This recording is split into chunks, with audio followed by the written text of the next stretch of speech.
As the summer rolls along, we are looking forward to our STAR teams in July and August. Now, it seems like many things are up in the air. In fact, it almost feels like a holding pattern of some sort. But I've invited somebody with us here today who can shed some light on what might be happening this summer. Joining me is Peter Silseth. Let's see what he has to say. Peter, thanks for joining us. And I would like to know what is going to be happening with the STAR teams this summer. Well, thanks for the opportunity. It is good to be here. It is good to talk about STAR teams and the ministries at MissioServe, Bible Basics International.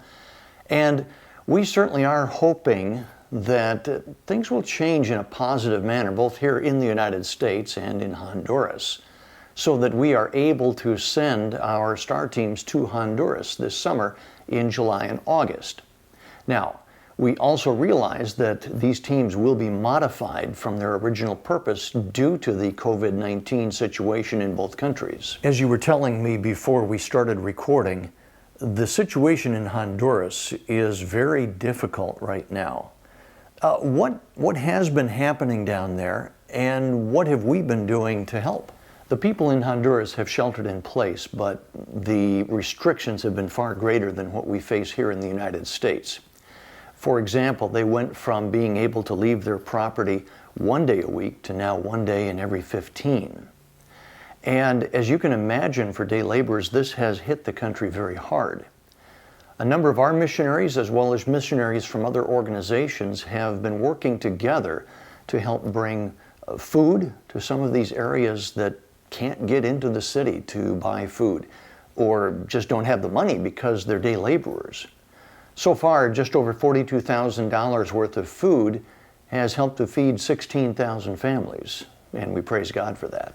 Earlier, you said that the mission of this summer's STAR teams will be modified. What did you mean by that? Our teams will not be doing what they normally do. The evangelism team will not be going into people's homes for obvious reasons. And the discipleship training team will not be doing any training. What we want to do with these two teams is give the team members some frontline ministry opportunities of helping to distribute many of these foods to some of these communities that are being hardest hit by the lockdown in Honduras.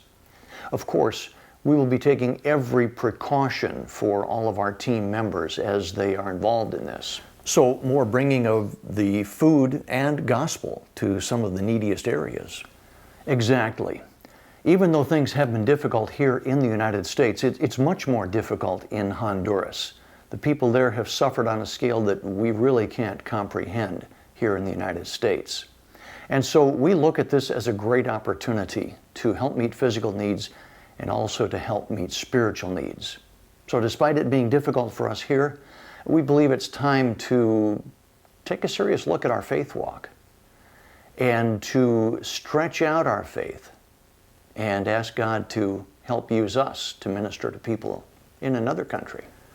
But what if things don't open up in Honduras so that the teams can go down? What will you do then? That is an obvious concern.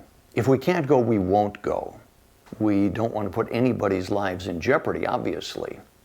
But if we can go, we would like to be able to use this opportunity to share the gospel and meet some physical needs as well. So we would like to ask you to prayerfully consider, would you be interested in joining us in one of these teams in July or August? Now the dates are on the screen, so you can see that there. And we're not looking for any financial commitment at this point. But what we are looking for is, are you interested? Would you even consider it? And if so, would you please let us know as quickly as possible? Because we need to start planning if we have people who are interested. We're going to be leaving the contact information on the screen a bit longer. If you are interested, please connect with us.